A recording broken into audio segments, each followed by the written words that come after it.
bidan medis yang bertugas ini. Jadi di sini saya akan memberikan sedikit mengenai faktor-faktor yang mempengaruhi persalinan ibu. Faktor yang mempengaruhi persalinan itu yaitu kekuatan atau tenaga ya Bu. Jadi untuk pada saat bersalin ini ibu diperlukan tenaga ya Bu untuk pembenaran. Nah, tenaga itu dipengaruhi oleh adanya kontraksi ya Bu. Nah, ketika kontraksinya itu kuat, nah ibu akan maka otomatis akan ibu akan memunculkan atau menimbulkan proses untuk pembenaran yang mendorong si janin keluar. Dan kontraksi itu ada dua ya Bu, kontraksi palsu dan kontraksi persalinan ya Bu. Nah ibu jangan takutkan ibu keliru ya Bu antara kontraksi palsu dan kontraksi persalinan. Nah, untuk kontraksi palsu itu biasanya tandanya itu nyerinya itu hanya di bagian perut bawah. Nah kemudian yang kedua itu biasanya mulusnya itu tidak teratur dan jika dibawa aktivitas mulusnya juga tidak bertambah.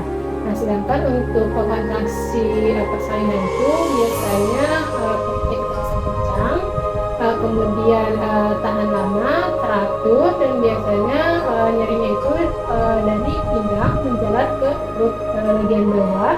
Dan ketika dibawa aktivitas mulusnya juga semakin bertambah kuat ya Bu.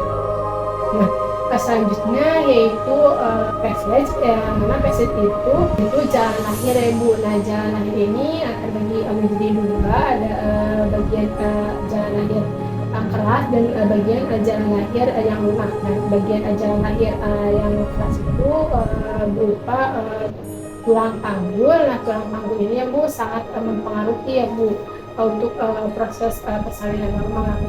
Tulang panggulnya kecil sedangkan bayinya itu besar. Nah jadi kesulitannya Bu untuk proses persalinan secara normal ya. Maka dari itu ketika tulang panggulnya ibu tidak sesuai dengan ukuran janinnya, itu harus dilakukan persalinan secara sesar ya ibu, tidak bisa dilakukan secara normal.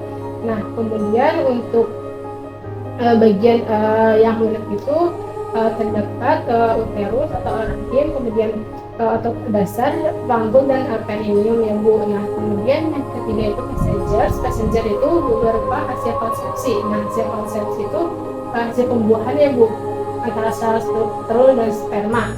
Nah itu hasilnya itu berupa janin. Nah ketika posisi dan kepala janin besar itu sangat dapat mempengaruhi pada saat proses persalinan ya Bu. Nah ketika posisinya atau letak si janinnya itu sungsang atau di bagian bawah di atas jalan lahir itu punggung, nah itu tidak bisa dilakukan secara normal ibu, harus sesar ya Bu.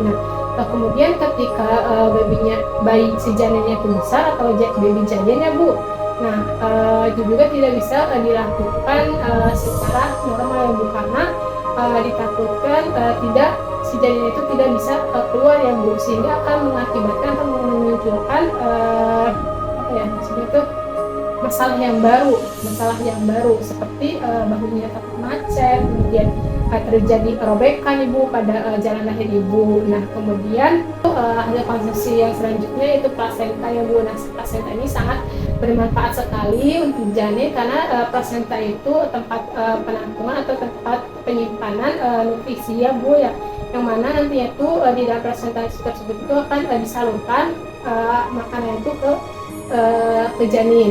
Nah kemudian di plasenta juga merupakan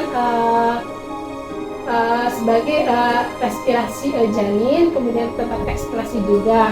Nah kemudian hasil konsepsi yang ketiga yaitu air ketuban. Nah air ketuban ini sangat banyak ya Bu manfaatnya untuk janin. Yang pertama itu sebagai proteksi janin, sebagai perlindungan janin. Kemudian dengan adanya air ketuban ini memudahkan janin untuk bergerak dengan bebas dan menambah suplai cairan untuk janin juga ya Bu.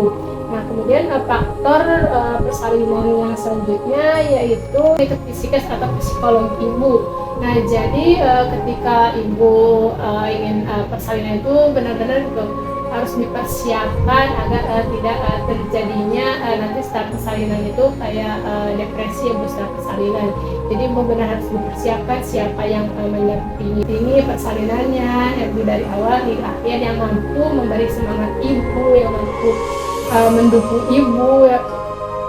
Kemudian pada saat persalinan juga ibu harus tetap rileks, harus tetap tenang ya bu ya, meskipun rasa nyeri ya bu yang tidak tertahan ya bu, tapi ibu harus bisa mengontrolnya.